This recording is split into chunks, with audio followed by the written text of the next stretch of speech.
സുഹൃത്തുക്കളെ, ഈ ഷോർട്സിൽ നമ്മൾ ദിവസേന ഉപയോഗിക്കുന്ന ചില വിപരീത പദങ്ങൾക്ക് ഹിന്ദിയിൽ എന്താണ് പറയുക എന്ന് നോക്കാം. വലിയ അല്ലെങ്കിൽ വലുത് എന്നതിന് ബഡ എന്നും, വിപരീത പദമായ ചെറിയ അല്ലെങ്കിൽ ചെറുത് എന്നതിന് ചോട്ട എന്നും പറയണം. ഉയരം എന്നതിന് ലംബ എന്നും, വിപരീത പദമായ കുറിയതിന് നാട്ട എന്നും പറയണം.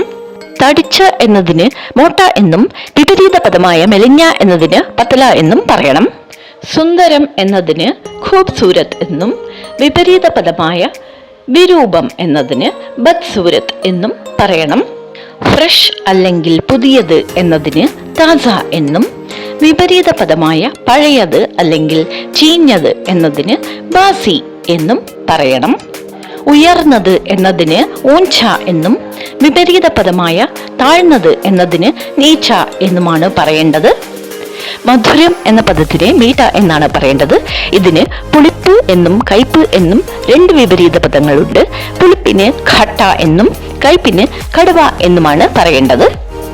അകത്ത് എന്നതിന് അന്തർ എന്നും, വിപരീത പദമായ പുറത്ത് എന്നതിന് ബാഹർ എന്നുമാണ് പറയേണ്ടത്. തുച്ഛമായ അല്ലെങ്കിൽ തുച്ഛം എന്നതിന് സസ്ത എന്നും, അതിന്റെ വിപരീത പദമായ അമൂല്യം അല്ലെങ്കിൽ അമൂല്യമായ എന്നതിന് മെഹങ്ക എന്നുമാണ് പറയേണ്ടത്. എപ്പോഴും ഉപയോഗിക്കുന്ന ശബ്ദമായ നല്ലത് എന്നതിന് അച്ഛ എന്നും, വിപരീത പദമായ ചീത്ത എന്നതിന് ബുര എന്നുമാണ് പറയേണ്ടത്. ഇതുവരെ നമ്മൾ ദിവസവും ഉപയോഗിക്കുന്ന ചില വിപരീത പദങ്ങൾക്ക് ഹിന്ദിയിൽ എന്താണ് പറയുക എന്ന് നോക്കി. പ്രിയ സുഹൃത്തുക്കളെ, ഈ ഷോർട്സ് നിങ്ങൾക്കെല്ലാവർക്കും ഉപയോഗപ്രദമാവുകയും ഇഷ്ടപ്പെടുകയും ചെയ്തെന്ന് വിശ്വസിക്കുന്നു. ഒരു ക്രിയേറ്ററുടെ ശക്തി അഥവാ നട്ടെൽ എന്ന് പറയുന്നത് പ്രേക്ഷകരായ നിങ്ങളൊക്കെ തന്നെയാണ്. അതുകൊണ്ട് തന്നെ ഈ ചാനലിന് സബ്സ്ക്രൈബ് ചെയ്യുക, ഇതിന്റെ യാത്രയിൽ ഇതിനെ സപ്പോർട്ട് ചെയ്യുക. ഇതിൽ വരുന്ന വീഡിയോസ് എല്ലാം കാണുകയും ലൈക്കും ഷെയറും ചെയ്യുകയും വേണം കേട്ടോ. അതുമാത്രം പോരാ, പ്രയോജനമുള്ള വീഡിയോസ് ഉണ്ടാക്കാൻ സഹായിക്കുന്ന നിങ്ങളുടെ വിലയേറിയ ഫീഡ്ബാക്സും മറക്കാതെ നൽകണേ. അപ്പോൾ സുഹൃത്തുക്കളെ, നാം ദിവസേന ഉപയോഗിക്കുന്ന ചില ഹിന്ദി പദങ്ങൾ, ഉപവാക്യങ്ങൾ, വാക്യങ്ങൾ എന്നിവയെ അറിയാൻ അടുത്തു വരുന്ന ദൈനംദിന ഹിന്ദി സംഭാഷണങ്ങൾ എന്ന വീഡിയോവിനായി കാത്തിരിക്കൂ. അതുവരെ take care and be safe.